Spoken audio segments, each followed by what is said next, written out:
Good morning to all of you. आइए complete करते हैं क्लास 5 संस्कृत ज्ञान दीपिका से चैप्टर फर्स्ट। कल हमने पढ़ा यहाँ पर वर्ण विचार। वर्ण विचार के अंतर्गत क्या क्या पढ़ा? वर्ण किसे कहते हैं, वर्णमाला किसे कहते हैं, स्वर के कितने भेद हैं, व्यंजन हैं, अयुर्वाक कौन कौन से हैं, ये हम लोगों ने पढ़ा। और स्वरों की मात्राएं किस प्रकार से जुड़ती हैं। इस तरह से ये चैप्टर कंप्लीट हुआ। अब आगे देखते हैं ये अभ्यास कार्य एक्सरसाइज कंप्लीट करते हैं। और जो भी एक्सरसाइज कंप्लीट कराया जा रहा है इसे आप अपनी बुक में अच्छी तरह से राइट करिए और अपनी नोटबुक भी इसको बना लीजिए और इसको कंप्लीट करके व्हाट्सएप ग्रुप में सेंड करिए। ओके, चलिए देखते हैं। संस्कृत वर्णमालायां कति विधाः वर्णाः भवन्ति। अभी आपने पढ़े हैं संस्कृत वर्णमालायां अर्थात वर्णमाला में कति विधाः कितने प्रकार के वर्णाः वर्ण भवन्ति होते हैं। संस्कृत वर्णमाला में कितने प्रकार के वर्ण होते हैं। कितने प्रकार के वर्ण होते हैं आपने पढ़ा है? 3 पढ़ा है ना। तो यहाँ पे संस्कृत में ही आंसर देंगे। संस्कृत वर्णमालायां त्रिविधाः। त्रिविधा मतलब 3 प्रकार के। त्रिविधा मीन्स क्या हो जाएगा? 3 प्रकार के वर्णा मीन्स वर्ण भवन्ति मीन्स होते हैं। आंसर पूरा आपको संस्कृत में ही देना है। संस्कृत वर्णमालायां त्रिविधाः वर्णा भवन्ति। नेक्स्ट है संस्कृत भाषायां कति के च स्वराः सन्ति। संस्कृत भाषा में कति कितने च स्वराः सन्ति में कितने और कौन कौन से स्वर हैं। कति कितने के कौन कौन से स्वराः स्वर हैं।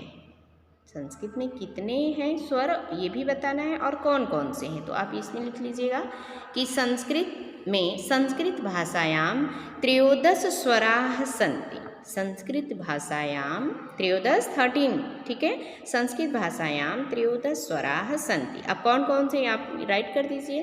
अ आ इ ई उ ऋ ए ऐ।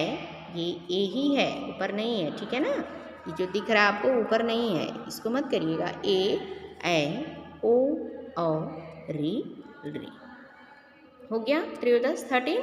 नेक्स्ट है व्यंजन से परिभाषा लिखती। व्यंजन की परिभाषा लिखना है आपको। व्यंजन की परिभाषा लिखिए और यहाँ पे हिंद्याम लिखत हिंदी में लिख लीजिएगा, इसलिए यहाँ पे राइट किया गया है व्यंजन की परिभाषा।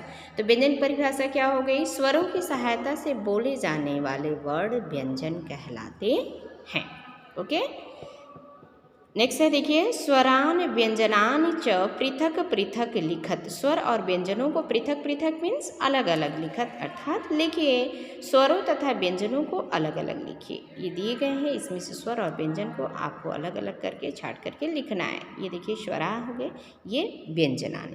तो अब आप इसमें क्या करेंगे? स्वर को अलग करिएगा, ठीक है। तो पहले हम स्वर को अलग कर लेते हैं और जो शेष रहा वो तो व्यंजन में आ ही जाएगा। देखिए जैसे अ ए ओ, यहाँ पर छाट करके हमने लिख दिया, पहले से ही अलग कर दिया। ओ उ दिया है ना, ओ ई औ और आ। फिर अब इसके बाद जो उसमें शेष है वो क्या हो गया? व्यंजन में। जैसे क च हो गया, प ग म ट और द सारे आ गए यहाँ पे। इस तरह से स्वर और व्यंजन को अलग किया गया। ओके स्टूडेंट, तो आप ये होमवर्क जो है आपका, जो भी वीडियो में हमने कंप्लीट करा, ये आपका होमवर्क हो गया। इसे अच्छी तरह से कंप्लीट करिए और कॉपी पर भी सब नोट करिए आंसर। जैसे आंसर लिखाया गया, जैसे बताया गया, उसी तरह से क्वेश्चन और आंसर दोनों ही अपनी नोटबुक पर आप राइट करिए और ग्रुप में सेंड करिए। ओके।